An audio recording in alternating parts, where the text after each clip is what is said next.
definitely is the most disappointing film for me since Last Jedi.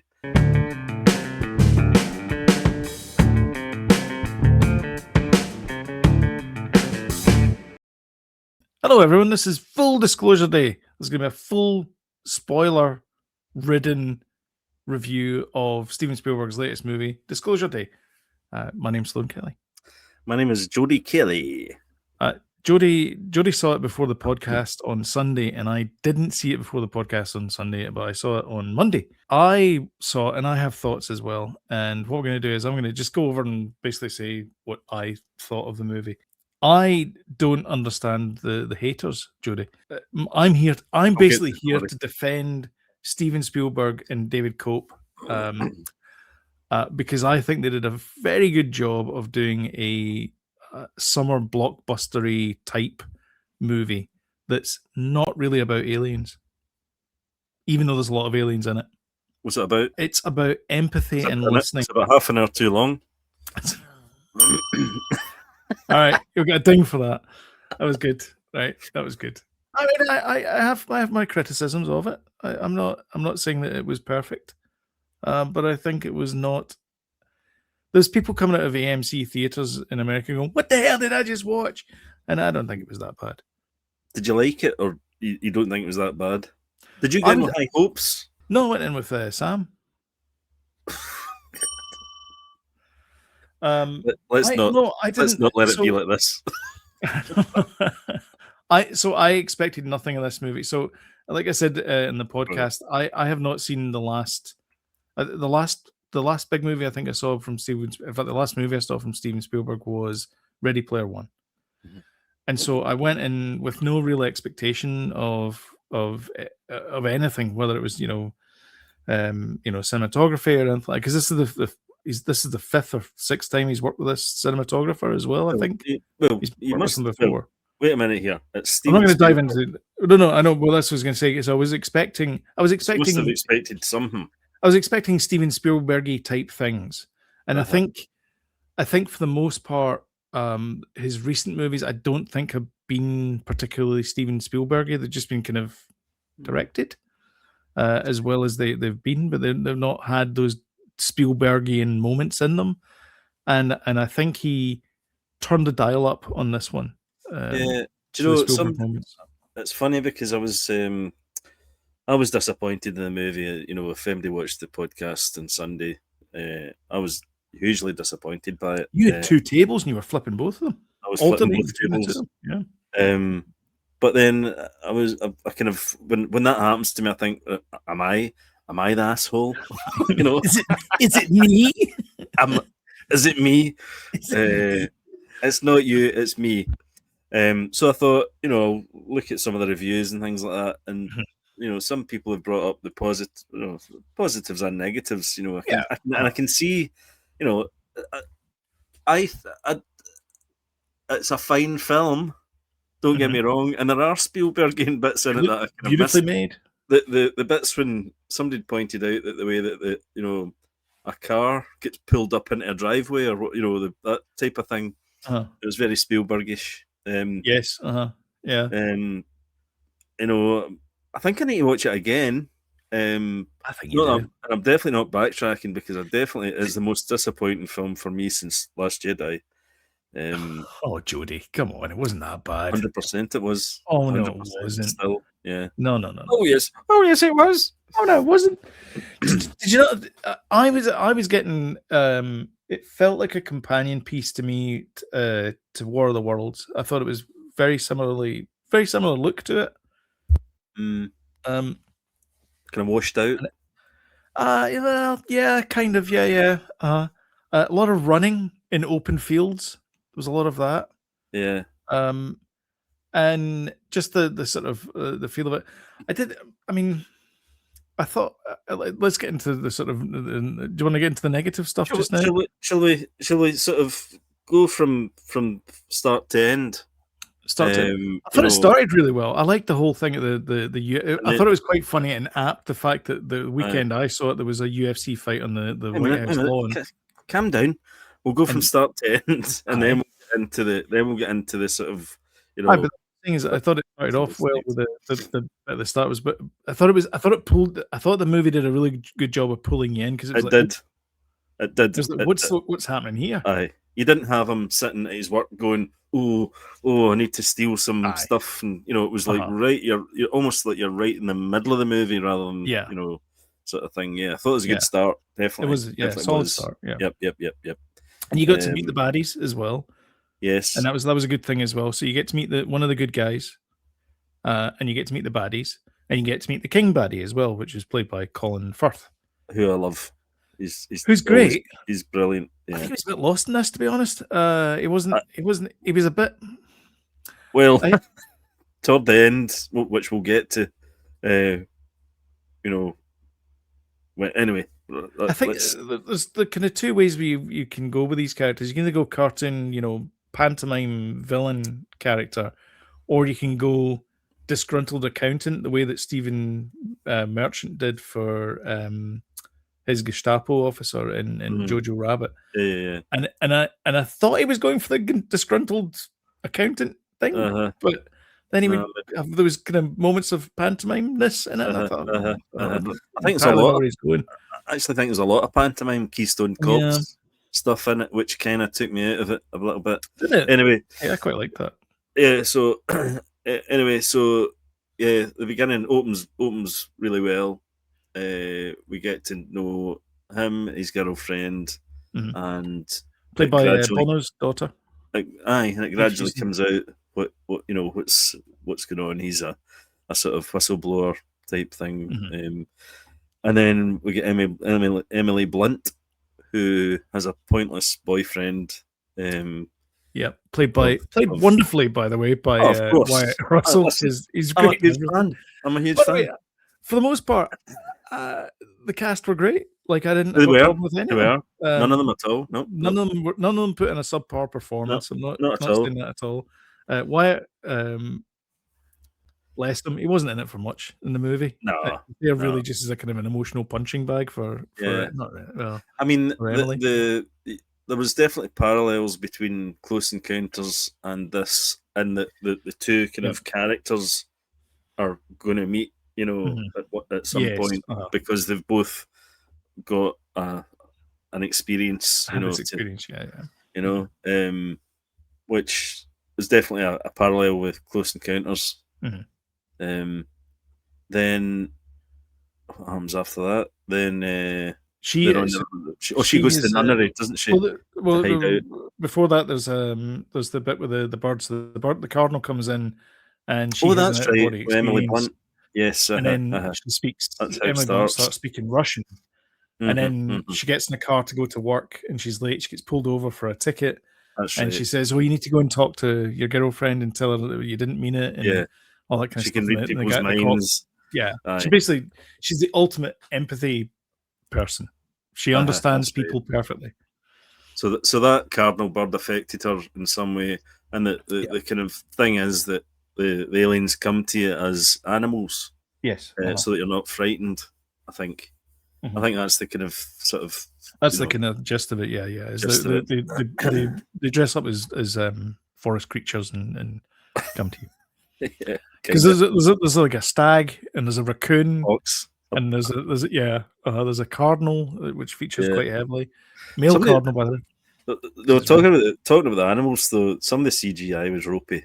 I mean, it really was, particularly with aliens. Yeah, there's a bit where it sweeps past and it's the stag, and then it does this slow rotation around it, and it becomes the alien. Yeah, and it just feels very plasticky. It felt a bit 1990s X-Files. Yeah, stuff. In fact, to be honest, the 1990s would have been better. The EBs, though, I thought they were quite well done. They looked, I don't know if they were, but they looked practical effects. The extraterrestrial biological entities. Yeah. What, in the black and white footage? In the black and white footage, yeah. They moved a bit like the creatures. Some of them were, aye. Yeah. Right. So then we go. Then we're. So then he explained. What do you call him? Paul Mescal. Is that his name? No, it's not Paul No, Mescal. no. What's his name? The other one. What's his name? The other guy that I always call him Paul Mescal, and it's not him. The guy from I don't like There Paul Will Mescal, Be actually. Blood. No, not There Will Be Blood. Not that one. Where the Streets Have No Name. What's that movie called? It's a U2 song. I don't know what you're talking Glass about. Onion. Glass Onion. He was in that. He played the young. Oh priest. yes, he played the priest. Aye, sorry. Aye, him. Yes, the Beatles song. Aye. It's not a Beatles song. Glass Onion. No, the Glass Onion. It's Knives Out Mystery, but it's not Glass Onion. It's the other one. Oh right, okay, sorry. We'll definitely edit this bit out. Someone let us know in the comments. We'll definitely edit this bit out. So he goes to the seminary and talks to. It turns out that his girlfriend was a nun. Yeah. And she doesn't believe in people anymore. She's very down on people, and she kept her faith. So, but her friend is the Mother Superior, and she goes to her for advice. And she basically says, gotta do what you gotta do. And then they discuss. That's the moment they sort of discuss about the kind of impact of religion, because he's shown her by this time, I think, the videos, and she's like, "Are they people?" And he's like, "No." I think it's a bit later on in the thing. Is it?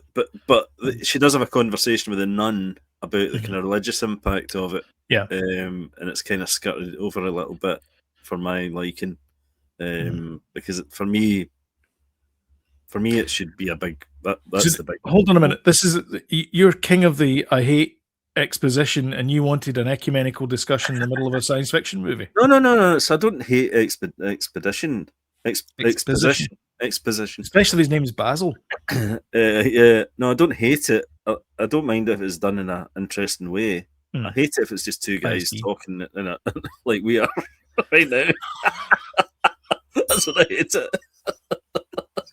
But if you put people in ISB suits and put them around a round table, but elaborate. I'll tell you what, though, Steven Spielberg's great at doing exposition. He's king of it. He makes really interesting sort of scenes while explaining what's going on, and in the movie. Yeah. So he's good at it.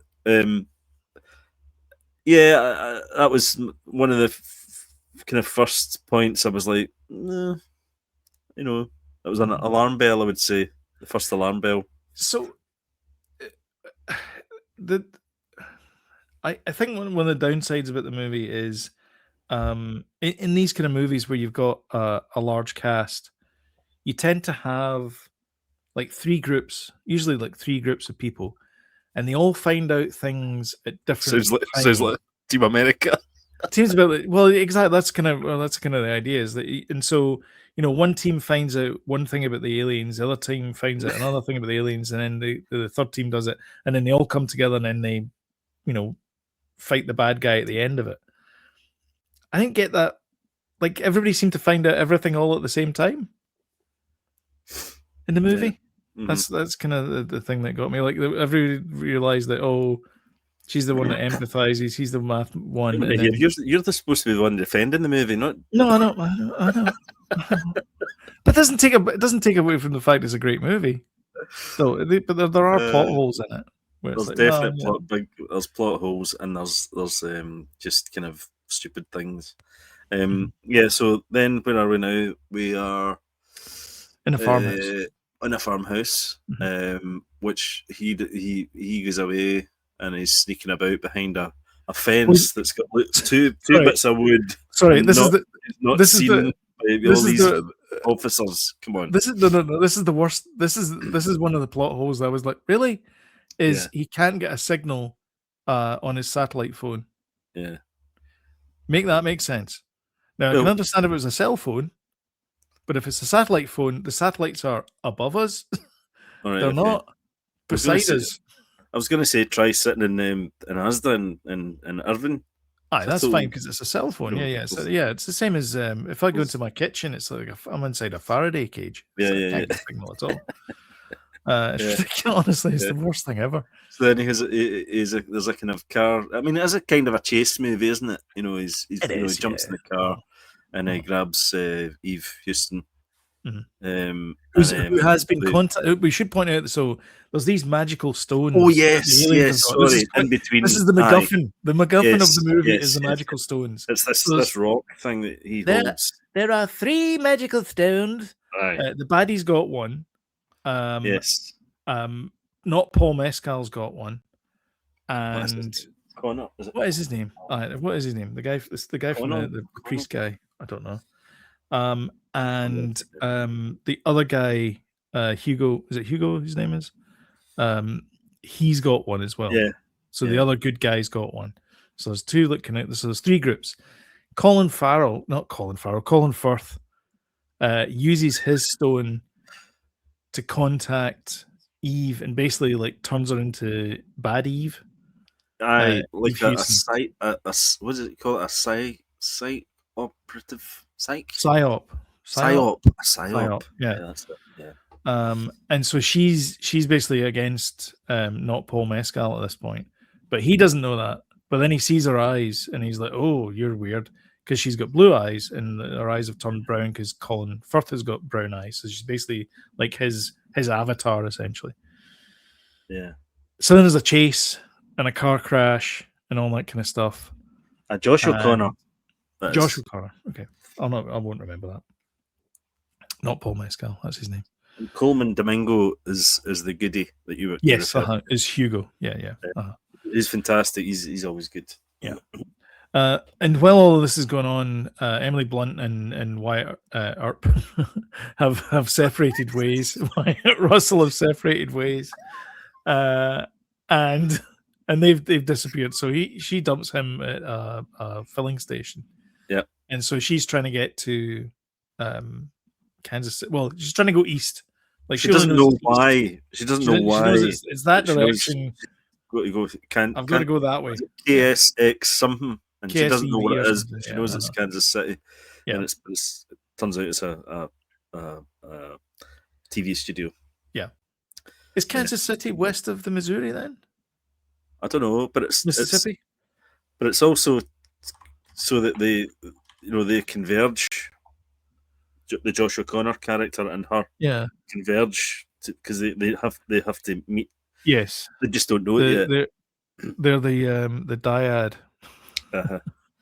aye, so to speak. Oh, it is okay.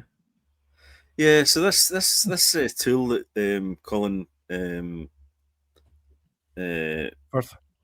Firth has as a weapon as well, though, because at the beginning of the movie, he holds it as if it's like a and if you squeeze it, then it gets kind of energized. It changes throughout the movie, which is another thing which is a bit weird. So he threatens Colin Firth with, and he goes, "Don't you dare squeeze that! Don't squeeze it!" Don't, like basically telling a kid not to squeeze a zit. Yep. And if so, you hold it like that. But then the bad guys are handing it to Colin Firth, and they always use like rubber gloves so they don't touch it. Yeah, that's right. Except one of the bad guys just like glances at it and then disappears for like 5 seconds, then comes back. Yeah. So it's like, oh, okay. I guess the magic stone makes it do it. It's it's reading the script. Yeah. Which is not convenient. A lot of convenient points, plot devices and things like that. Yeah, there is in this. Mm-hmm. And also, can you not just upload it to YouTube? That'll be easier. What? Because that's the goal. Is that he's got these basically he's got a whole bunch of USB sticks. Well, that was the point that I was disappointed. One of the points that I was disappointed at. It's like, in this day and age, really, you've got to get to a TV studio, and apparently, and fire it up with the power of the internet. The thing is, you could have explained that, because you could have said, they could have got the two of them together. They could have got Emily Blunt together and not Paul Mescal together, right? Brought them together, and then she says. And then he says, "I need to upload these. I need to find like an internet cafe, or have you got some place that we can upload these?" And she goes, "No, that's not fast enough. The only place that's fast enough is my work, because we've got a direct feed onto the internet." And that would have the one line of dialogue, and it would have fixed it. Yes. Yeah. And because it's the fastest place to get it To uploaded. upload so much stuff. Exactly. To upload so Uh-huh. much stuff. To upload that amount of stuff, you'll need a place that's got fast internet. And there's only one place I know, and then it cuts to the TV station in the 2 cars driving or whatever. That That would would have have made worked. sense. Yeah. Or maybe They we're could have done supposed that. to, One line of dialogue. realise that in our heads. I don't know. Maybe. I don't Or know. if we read the book, George Yeah. Lucas style, Yeah. Star Wars style. Anyway, so yeah. So how far have we got now? So yeah, Emily Blunt has left Wyatt Russell now, On the curb. Yep. and she's on her own. She how do they hook up? Because they end up. So what ends up happening is he gets captured. Joshua gets captured Yeah. by Colin Firth, and he gets taken to some meat packing some former meat packing depot, something like that. Yeah. And so Emily Blunt is heading towards east, or wherever it is she's heading, and then she just breaks the car and she goes like, "I'm in here." And then she breaks into the FBI because she knows everything, because she can read people's minds. Oh yeah, that's right. That's right. Yeah. And then she breaks in, pretends to be Colin Firth's wife, and then pretends to be the FBI agent's significant others and loved ones. And then they break out, and then they head to the. That's right. And her face changes. Yeah. From their point of view. Yeah. Yeah, that's right. So and then Hugo, is that the next bit? Well, then we get the sort of the set piece, don't we, with the car and the train. The big train, the big train chase sequence. Sort of So the guy that's the gung ho security officer guy that's second in command, that he just wants to get the job done. He takes it on himself to grab a gun and go chasing them. Yeah. So he starts pushing them onto the train track, which was kind of another kind of, it was exciting and things like that, I suppose. But it was kind of another convenient, kind of way of doing things. I know some movies are like that, but just because of the Keystone Cops stuff before that, I was, I started to go, wait a minute, this is kind of goofy now. Yeah. A little bit, I mean, the gap between the trains looked like that. And then by the time they got kind of, on that ladder, the gap was like, wait, car, stuff like that. Anyway, so they escaped from the guy. And I suppose that was quite Spielbergy, he does kind of tend to, look at E.T., the police chasing the kids and the bikes and stuff, and they're, running. And then some miraculous thing happens where it's E.T. lifting the bikes up and jumping over the cars or whatever. I mean, when younger Steven Spielberg used to always have the adults, being the idiots, and the kids were always the clever ones, didn't they? Yeah. So it just didn't quite work this time because it was adults against adults, I think, And I think it worked more when it was kids against adults. Same in Close Encounters as well? Yeah. With Richard Dreyfuss. Yeah, but you didn't have that sort of set piece, in Close Encounters. That's true, yeah. So they're both together now, and they're heading in the right direction. Yep. And then they get stopped by fire trucks. Oh yes, that's right. Hugo's mob because we need some exposition. So they get taken to the exposition center, and Hugo explains what happened. Yeah. And they reenact it. And so basically what happened was, when Emily Blunt was young, she couldn't sleep. That's right. Aliens came to her. They do a flashback, don't they? Yeah, they do a flashback. And so aliens came to her in the form of woodland creatures. Oh, wait a minute. They've recreated her house. Her whole house, yeah. Aye. And this kind of big warehouse, they've recreated her house. And conveniently in Kansas City. Very conveniently, yeah. Just down the road from the TV station as well. So that's good. Well, it's all there. It's fine. It's all sent. Basically, this movie didn't have to go halfway around America. It could have just stayed in Kansas City. See, you're coming around to my thinking. Anyway. just because these are plot holes doesn't mean to say it's a bad movie. Is what I'm trying Anyway, to so say. yeah, so It's she sort of, enjoyable she's able to regress back to remember because she's to remember. suppressed all these Yeah. memories for years Well, and the years. aliens kind of took the memory out of her. That was Yeah, kind well, of yeah, thing. aye. Yeah, so she's able to remember, and then Mhm. he sort of remembers as well because they were both laid up on a slab, high above the Yeah.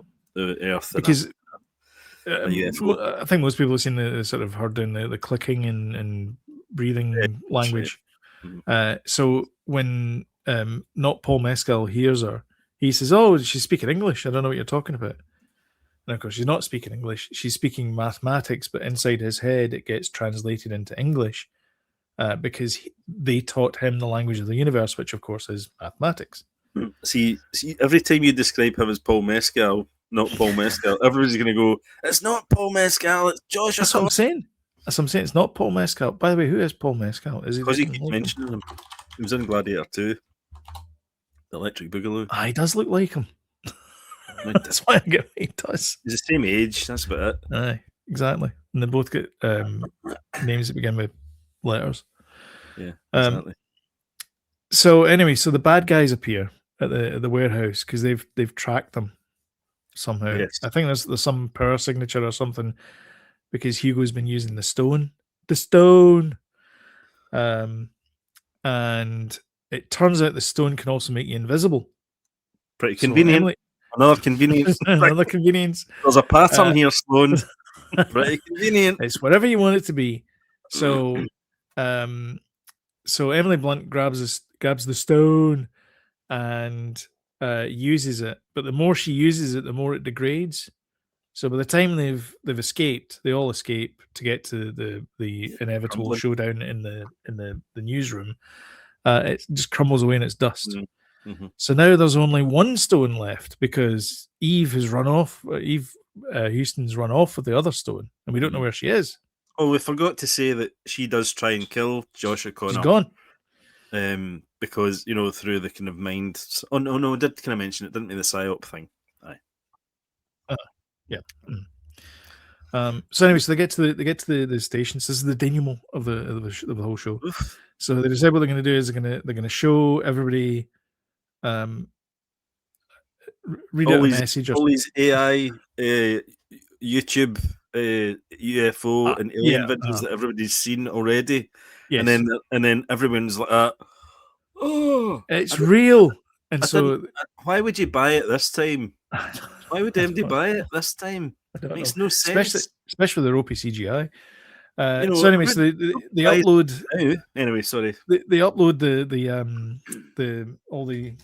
all these things, these things here. They upload all these USB sticks, and he goes, "Go! We need to get New York in the blower." So they can't do it without New York. Yep. So they throw to Emily Blunt, and she like persuades them to basically do the thing, and of course they upload it, and then everybody in the world, because while all of this is going on, by the way, there's a World War III happening. So that's right, yeah. North Korea is attacking South Korea at this point in time. Yeah. And so even the North Koreans are like, "Oh, what's happening here?" And they're looking at they're looking at all these soldiers from North Korea looking on their phones at what's happening. Yeah. I mean, it could be a psyop from the Americans. I don't know. See that kind of background of the World War III potentially, bubbling away, happening potentially. It doesn't really give you any kind of context of what the relevance of that is to what we, our story with aliens. Well, that's the thing is, it's not about aliens though. Or is that why they've sort of the disclosure's happening? It's to stop the World War III. It's to stop it, yeah. So it's basically to say, hey, look, these aliens are out there, and they believe, because there's a bit in it. Hugo talks about they believe in two things. It's a weird thing, but they believe in these two things: empathy and mathematics. And you kids have got it, right? Yeah. So that's what they want to do. And so the aliens are all about empathy, and they would have shared everything they had with Earth. They didn't have to be tortured or anything like that. They would have just given it freely because they believe in sharing, and that's kind of what the movie's about. Is about sharing, and at the very end, the big reveal of the big reveal of the movie. We like this. We like this. We like this. I mean, massive what the hell was that all about? Grey alien. What was that all about? Looking guy. And he whispers something to Josh O'Connor. And Josh O'Connor whispers it to Emily Blunt, and then Emily Blunt turns to the camera and says, "Listen." Yep. And the movie ends. Yep. And I liked the end of the movie. I thought it was good. Did you like that puppet getting wheeled out, and I thought it was a bit ropey. That was bad as well. I mean, it was like wheeled out, and this thing covered. It was a weird, but it was like in two covers. It was like in a cover, and then there was like another cover inside the cover. And then there was the guy at the end as well with the So Colin Firth basically says, "Oh, that was the other thing as well." So meanwhile, Colin Firth has got the junior Gestapo to go and knock out the power station, the substation, and the backup batteries. Right, so they've got no power. And then just at the end, Eve Hewson appears and goes, "Look, do you need this?" And then hands the McGillicuddy, the MacGuffin, to Emily Blunt, who holds it like that, and it powers the entire station, and it can continue, singing Earth Angel or whatever. Another convenient plot point is Colin Firth decides to go, oh well, and just sits down in the seat. Sits down in the seat and watches her. I mean, what the guy is second in command is like, "What are you? I could get a gun and shoot her." No, they're like Scott Evil. I could just shoot him just now. Yeah. No, you just don't get it, Scott. or is it the case that they're more powerful? So she's won. I don't know. He seemed to know more about them than MD. So yeah. But they were supposed to be like some kind of shadow non-government entity. There was loads of them, though. There was loads of them. But people working for that NGOs, though. All knew about the secret. Yeah, I know. That's what kind of did me in as well. I was like, all these people working in this office. Yeah. No, come on. Yeah, it's the same thing as well. But it could have been done much more intelligently, a clever script. I just expected more from it. I really did. I think if you break down E.T. and Close Encounters and movies like that, I think you probably end up with the same thing. No, you wouldn't. The payoff is much better in Close Encounters. The payoff's much better in E.T. The payoff's terrible. You must admit the ending's pretty ropey. I like the ending. I thought the ending was good. Is not good. But then again, it's not like I said. It's not. This isn't about aliens, though. This movie, it's about humans, and you keep saying that, but it is called Disclosure Day, and it is about the Disclosure Day is it's all real. Aliens exist, and they're here to help us, and we need to work together. But that should be a bigger disclosure. But that should be a bigger thing than what we got, definitely. And somebody said it should be called the Day Before Disclosure Day. Well, but it's like just showing a bunch of YouTube videos that everybody's seen and doesn't believe it. So why suddenly in Spielberg's movie are they all going, wow, we all believe it now? Maybe this universe hasn't seen these things before. I don't know. I just didn't buy it, and I still don't buy it. Do you not enjoy it at all? Like I found it very enjoyable. On a surface level, it was okay, but because of all the sort of the script, the sort of Keystone Cop stuff, the payoff at the end, it just didn't do it for me at all.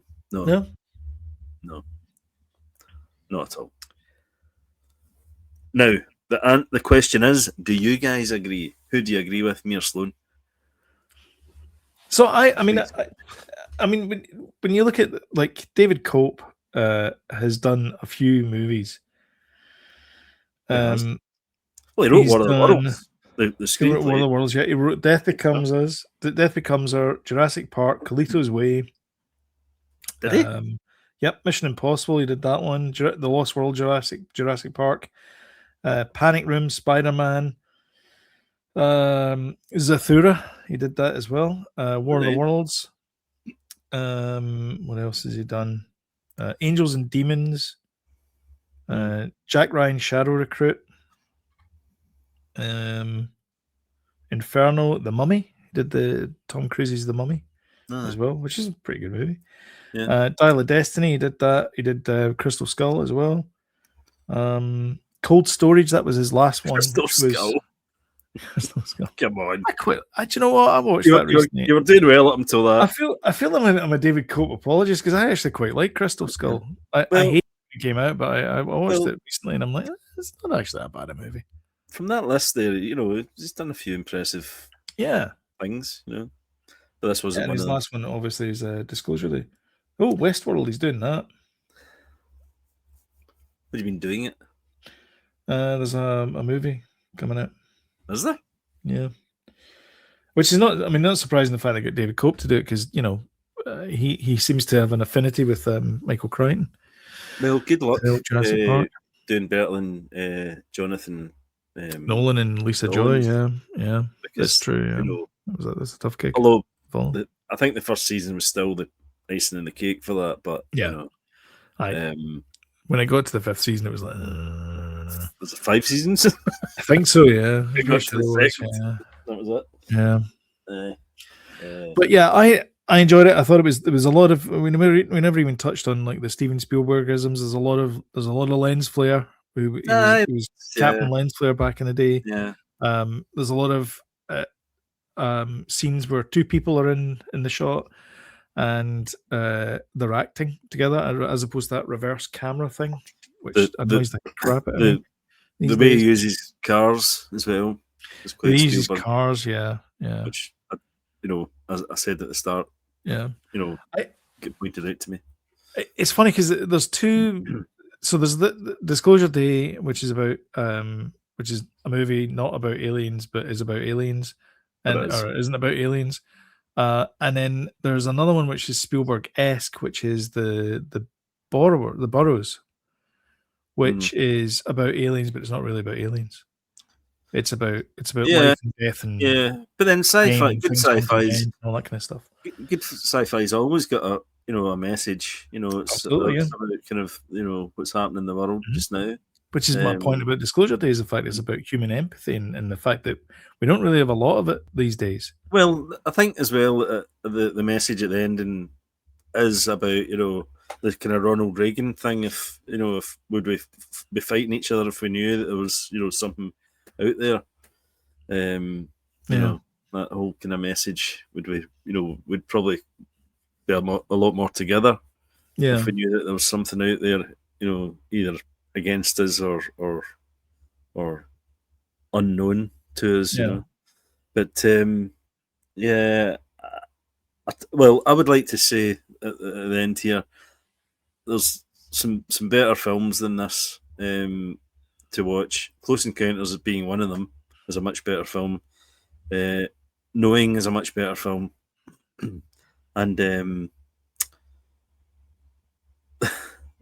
the one with Amy Adams in it, Arrival is a much better film. So I made a joke about that to Sam. I said it looks like Amy Adams has got a rival. Hey, give yourself a ding for that. Crikey. One of your best yet. Yeah. Anything on? No, well, look, again, for me, those three films are the again, better. That last movie, the Arrival, is actually a good comparison because again, it's an alien movie, not about aliens. It's all about time and it's very similar to the Burrows, where it's about the human experience, and there's a time of living, there's a time of death, and we all have an ending. Oh yeah, there's all an end to this, and it's kind of a similar message. Whereas their perspective is, well, nothing really dies if you can remember it. You know, that's the. I mean, Cocoon. I'd argue Cocoon's better. You know, We never grow old, we never die. 49 years of age, Wilfred Brimble was when he did that. I know. 49. 45, I think. Is it not? That's 49. 49. Is it 49? Yeah.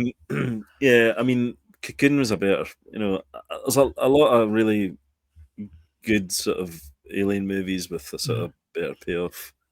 Yeah, Alien. See, I think as well, and I know I keep crapping on Avatar. David, you can thank me in the comments. But I think Avatar arrived with such a fanfare, like this redefined cinema, and I didn't get any of those messages about Disclosure Day. They just said this is a new one from Steven Spielberg. That was it, and it wasn't this redefined cinema. I don't think it redefined cinema. I don't think that at all. And I think he's done that, and he's done that in his past movies. This is him at the end of his, he's 80. Maybe, yeah, late 70s, 80. Is it saying the end of his career, but Clint Eastwood just retired there at 93 or something. Yeah, exactly. Yeah. I think Spielberg's still got a couple of good movies in him. Oh no, I think he does. But I just think he's lost his touch a little bit. And I can see it. I can see it with this one. Yeah. For me. Yeah. I think this is. I mean, I wouldn't say it's my top 5 favorite Spielberg movies of all time ever, but it's top 5 of his last 10. I think maybe. I think this is up here from his latter input. I would say this is up here with latter output. I would say this is up here with Ready Player One and War of the Worlds for me. I think they're much of the sameness to it in some ways. But anyway, what do you guys think? Did you guys enjoy Disclosure Day? Did you hate it? Let us know in the comments below. And we will see you guys on the next one, which will be on Sunday, I guess. I'll edit this down and we'll get this out to you.